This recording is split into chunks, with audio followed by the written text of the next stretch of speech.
বাংলাদেশে আমরা এই কয়েকদিন ধরে দেখতে পাচ্ছি ডক্টর মিজানুর রহমান আজহারী উনি একটা ইঙ্গিত দিয়েছেন, আর কেউ কেউ তার কথাটা ধরে মাথা কল্লা পর্যন্ত 10 লাখ টাকা ঘোষণা দিয়ে দিয়েছে।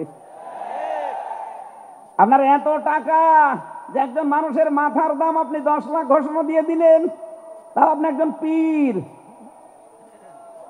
এটাকে পীর না শয়তান? দুদককে বলবো, যারা 10 লাখ টাকা মানুষের মাথা ঘোষণা দিতে পারে তার টাকা আছে কত আপনারা খোঁজ নিন। যাদের নেতা ঠিক নেই, আদর্শ ঠিক নেই, এক্ষুনি আপনি তওবা করে ঠিক করবেন। সত্যি বলছি, যাদের নেতা ঠিক নেই ওই নেতা যদি জাহান্নামে যায়, আল্লাহর কসম আপনাকে ওর সাথে জাহান্নামে যাওয়া লাগবে। নেতৃত্ব দেওয়ার জন্য গুণ বললাম কয়টা? বলেন বলেন। আপনি সূরা বাকারার 247 নম্বর আয়াতটা দেখবেন। ক্বালা ইন্নাল্লাহা আসতাফাহু আলাইকুম ওয়া যাদাহু বাসতাতান ফিল ইলমি ওয়াল জিসম ইলা আখিরি আয়া। আল্লাহ নিজে জানিয়েছেন এই পৃথিবীতে কেউ যদি নেতৃত্ব দিতে চায় তার প্রথম নাম্বারে জ্ঞান লাগবে। জোরে বলেন, কি লাগবে?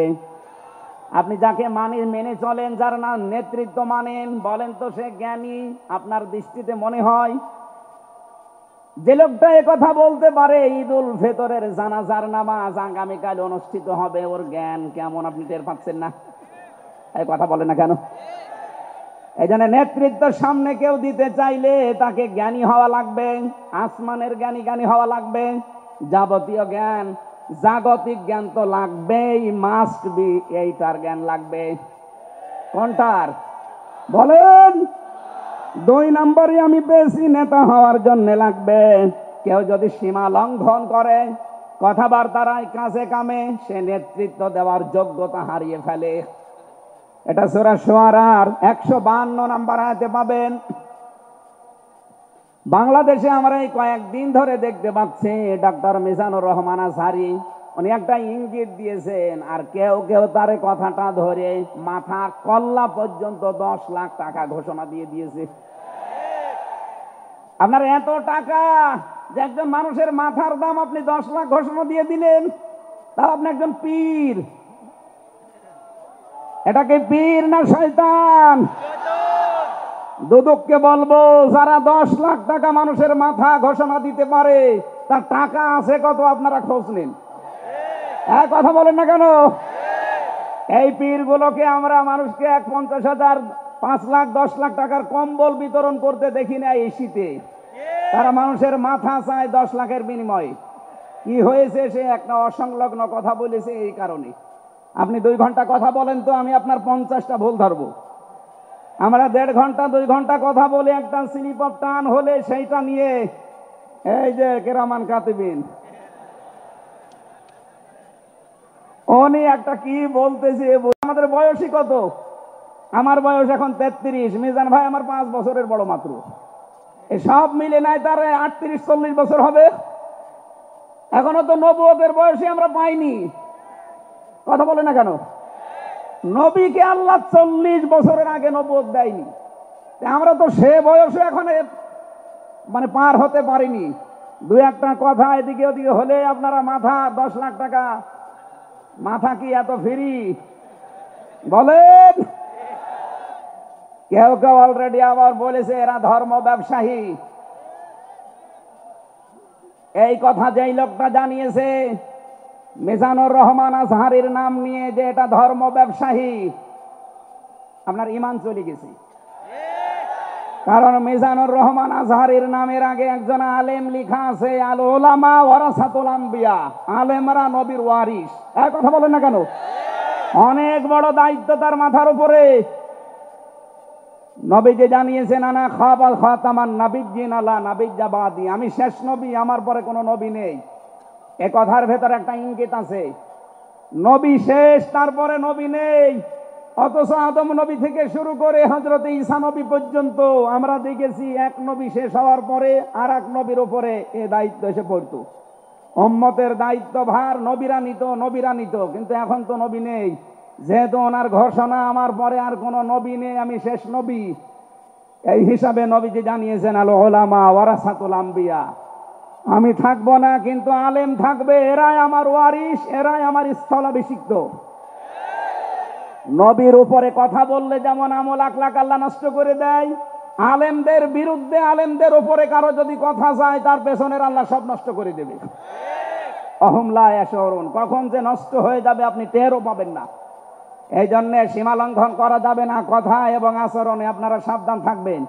যারা এই সীমা লঙ্ঘন গুলো করছেন, কাদের ইঙ্গিতে করছেন আমরা কিন্তু জানি। মাঝে মাঝে দাদারা এসে আপনাদের কান পড়া দিয়ে যায়, আর আপনারা তখন উল্টা পাল্টা কথা বলতে থাকেন। কেউ না জানলে দেশের আলেমরা কিন্তু আগেই টের পায়, কারণ এরা তাহাজ্জুদের নামাজের সেজদায় আমার আল্লাহর সাথে কথা বলে। কথা বলেন না কেন?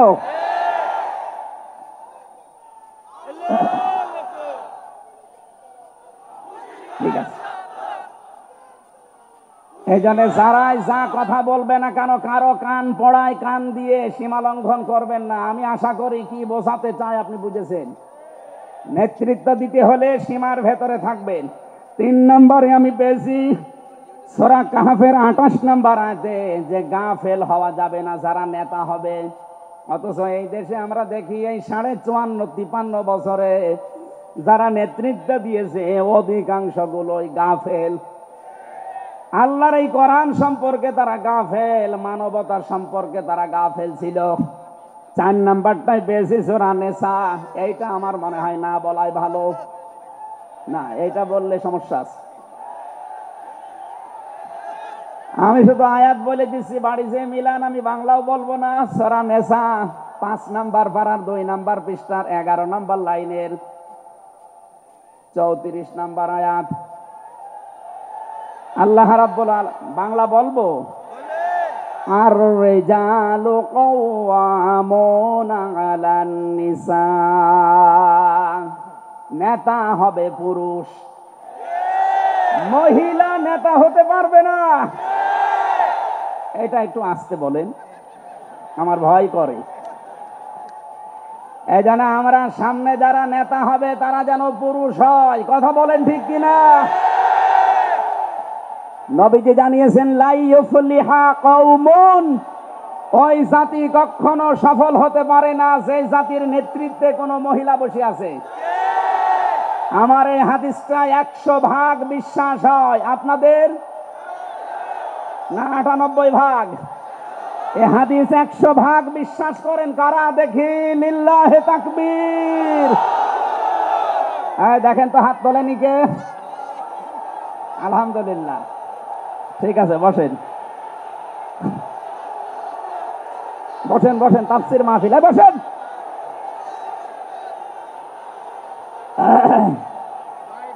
এটা যদি আমরা মেনে নিতে না পারি, এই 54 বছরে আমরা যেখানে ছিলাম আরো পেছিয়ে যাওয়া লাগবে। এই জন্য আমরা সামনে এগিয়ে যেতে চাই। কোরআনের সূরা নিসার 34 নম্বর আয়াত, সামনে যদি নেতা হয় পুরুষ মানুষ হবে ইনশাআল্লাহ। আরো জোরে বলেন ঠিক কিনা? 5 নাম্বার পেয়েছি সূরা বাকারা 124 নাম্বার আয়াত, কোন জালেম নেতা হতে পারবে না। আমাদের জাতির পিতা হযরত ইব্রাহিম আলাইহিস সালামকে দিয়ে আল্লাহ উদাহরণ দিয়েছেন। আপনি সূরা বাকারার 124 নাম্বার আয়াতটা পড়ে নেবেন। সুতরাং যারা জালেম হবেন সামনে তাদের নেতৃত্বে আসার দরকার নেই, আপনি ভিক্ষা করে খান। কথা বলেন না কেন? আমরা অনেককেই দেখতে পাচ্ছি এই যে দ্বিতীয় স্বাধীনতার পর থেকে অনেকেই জুলুম আরম্ভ করেছেন। আপনারা থামবেন। আমরা সবাই মাজলুম এই দেশে, শুধু ওই 14 দল বাদ দিয়ে। সুতরাং আমরা এই মাজলুম গুলো যেন আবার জালেম হয়ে না যায়, তাহলে নেতৃত্ব দেওয়ার যোগ্যতা আমরা হারিয়ে ফেলবো। আল্লাহ যেন আমাদেরকে বাঁচান, বলেন আমিন। সূরা বাকারা আয়াত নাম্বার 208। আমরা একটা মাত্র আয়াত থেকে আজকে তাফসীর করার জন্য বসছি, আমার নির্ধারিত সময় পর্যন্ত যাব।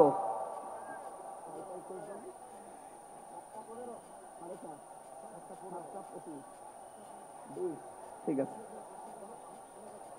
জবান খুলে দিয়ে আগে পড়েন আউযু বিল্লাহি মিনাশ শাইতানির রাজিম, বিসমিল্লাহির রহমানির রহিম। ইয়া আইয়ুহাল্লাযীনা আমানু দুখুলু ফিস-সিলমি কাফা। এ পর্যন্ত থাক। যেহেতু ডক্টর মিজানুর রহমান আজহারি আর 20-25 মিনিট পরে চলে আসবে, এই জন্য আমরা এ পর্যন্ত থাক। 3 ভাগের 1 ভাগ আমরা পড়লাম। সূরা বাকারা। আল্লাহ তাআলা ডাক দিয়েছেন ইমানদারকে। কাকে বলেন তো? আমরা ইমানদার না বেঈমান? ঈমান আনার আগে একটা কাজ করা লাগে।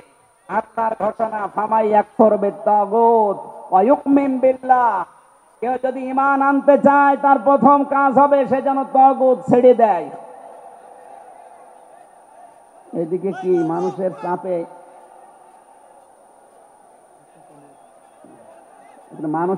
এগুলো হচ্ছে নাকি? আপনারা একটু ধৈর্য ধরেন। আসলে ইনাদের তো আর জায়গা নেই, আর কোথায় পাবে জায়গা?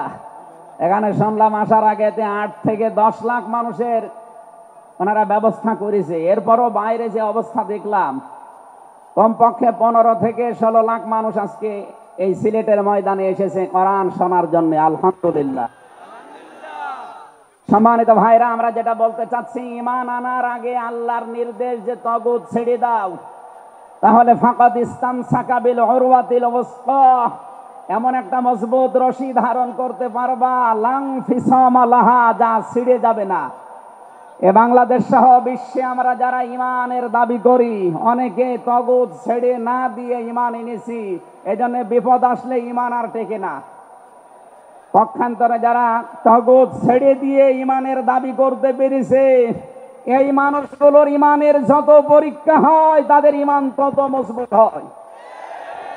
শহীদ আল্লামা দেলাওয়ার হোসেন সাঈদী তার 1 নম্বরে প্রমাণ। কথা বলেন না কেন? 13টা বছর জীবনে একটা ঘরে কাটিয়েছে, তারপরও তিনি মাথা নত করেন না। কারণ তাগুত ছেড়ে দিয়ে ঈমান এনেছিলেন। তাগুত ছেড়ে না দিয়ে যদি ঈমান আনতেন, তিনি টিকে থাকতে পারতেন না। আমি বহু মানুষ জেলে দেখেছি, বহু আলেমকে দেখেছি, তারা টিকে থাকতে পারে না, আল্লাহকে পর্যন্ত দোষারোপ করে।